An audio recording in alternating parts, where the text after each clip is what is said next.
Foremost, we appreciate the time this morning. We know you are very busy. I want to come right out of the gate with this. When did you find out that you were not going to be invited to the 10-year anniversary in August, and how did that conversation go with the Giants? Yeah, thanks for having me on, guys. I was in the gym working out. I had the endorphins going, thank goodness. I was having a good day in the morning, and I got a call from Larry Bear, which is, I've loved Larry Bear ever since I played with him. Always treated me with the utmost respect, and I was kind of curious as to what was up, and I figured it was for the invite. So I called him back, and unfortunately he had told me that the board had made a unanimous decision not to invite me, and I was like, oh, okay, interesting. And I was curious as to why. He said, well, your Twitter account's a little bit aggressive for the board, and we had a lot of complaints with the fans and management, and I'm like, okay, does it go a little deeper than that, Larry? Is it maybe my political leanings? He goes, well, that's part of it, but I think as a whole, it's just something that obviously we've come to make this. This is hard, really hard, because I love you, and but we just made a unanimous decision, and my hands are tied, and blah blah blah, and so I was like, okay, all right, well, obviously I'm not terribly happy with the decision, but hey, you guys got to do what you got to do. The Giants are saying this has nothing to do with your politics, but you're saying based on that conversation, your politics at least played a role in why you're not going to be invited back in August. Well, I mean, if you look at my Twitter, 80% of it is heavily conservative Christian values and very satirical, and if that's a word, is that even a word? It's a lot of satire, and I support Donald Trump. Probably 75% of my tweets are in support of Trump, and and when I asked him about his, my political leanings have something to do with it, he mentioned that that has something to do with it. But listen, this is more a First Amendment rights thing to me. I feel like in this country, those are getting taken away from people, whether you're on the left or the right. And, it's just, to me, it's just a little, it's just something that I feel like you got to fight for. And that seems to be the world we live in. Aubrey Huff with Joe Lowe and Jim Kozimore here on 95.7 The Game. Now, there's a series of tweets, obviously, that have raised a lot of controversy, some dealing with politics, some dealing with decisions of the team. One in particular that you ended up deleting, I have to ask you about it.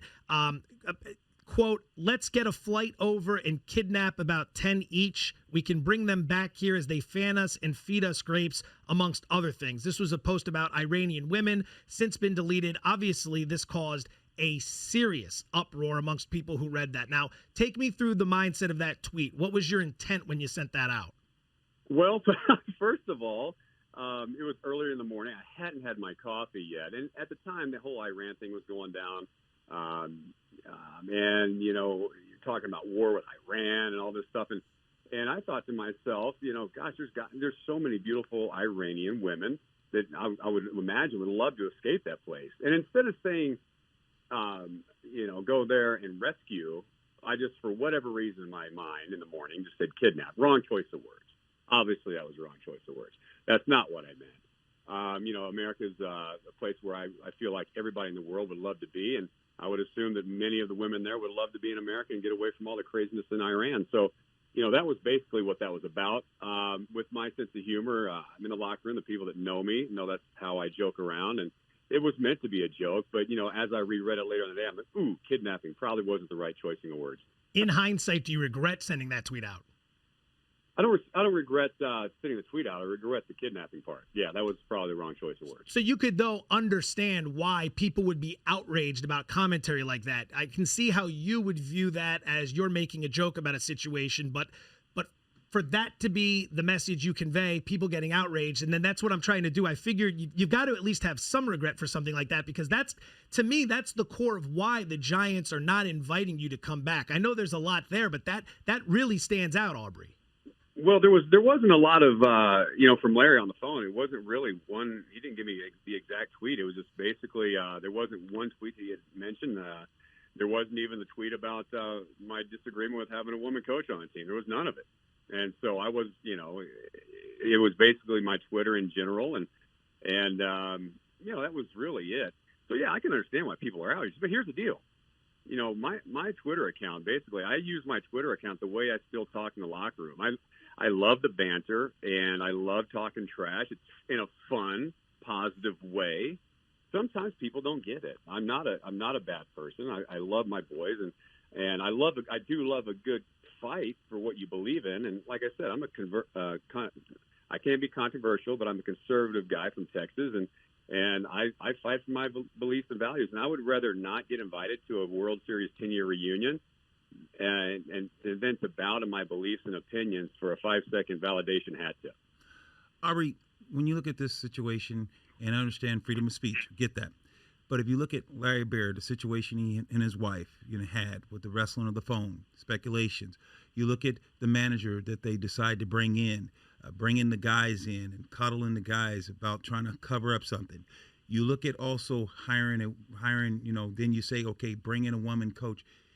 Do you see those things adding up to why now you say, okay, and then now you have these tweets? Do you see how that could be a cause and effect? Well, I mean, you see, the hirings. I mean, with Kapler, there's stories out there about him. I haven't dug deep into that, but I heard that there's controversy there, and obviously it was public knowledge of Larry Bear's incident with his wife, and I just find that this world, especially, it's not just this whole situation, but the whole world, especially when it comes to the whole left and right thing, the conservative, the liberal. The hypocrisy is great on both sides, and I'm just here to kind of shed light on all of it. And foremost, that's kind of where I'm at. It's, you believe what you want to believe on the left. I'm cool with it. No big deal. But don't try and tell me how to believe as well. And that's kind of where I'm in. The woman coach thing. Listen, here's my deal with that. I don't believe a woman should be in men's pro sports. Absolutely not. There's so many more people, especially men that grinded it out, that deserve that spot more than she does. But I also don't believe that men belong in women's college sports or sports in general either. Why would they want to be? I wouldn't want to coach women's sports. Women are tough enough to deal with anyway. Much less. Aubrey, do you really think right now is the time to make that joke? We're trying to have you on to present this in both lights. But hey, man, this. You guys had me on. This is how I joke. If you don't like it, then you don't have to interview me. But you can understand why the Giants wouldn't want to bring you back. If you don't like my Twitter, don't follow me. If you don't want to interview me, don't call me. That's kind of how I am, brother. I'm not following you. I would never follow you. What I wanted was the opportunity today to bring you on the show so we could at least hear your side. And now I'm realizing what a mistake that was. You seem like you have no remorse for any of it, and I'm not saying you should. Your political views are yours. Your views are yours, and the First Amendment's your right. But when people get outraged about the things you say, when you talk about kidnapping Iranian women, it seems like you don't even bother to try and understand the other side when you want them to understand your side. You sound upset, my friend. Absolutely. It's extraordinarily offensive listening to you.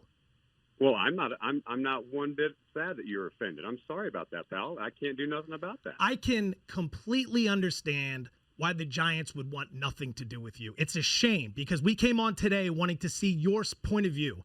I came on today thinking, you know what, maybe this guy, just because it's the Bay Area, they're going too hard on him, that maybe they lean a little too left here and he's getting a bad deal. And now I'm regretting bringing you on because I'm thinking to myself, you know what? He's exactly the turd he makes himself out to be on social media.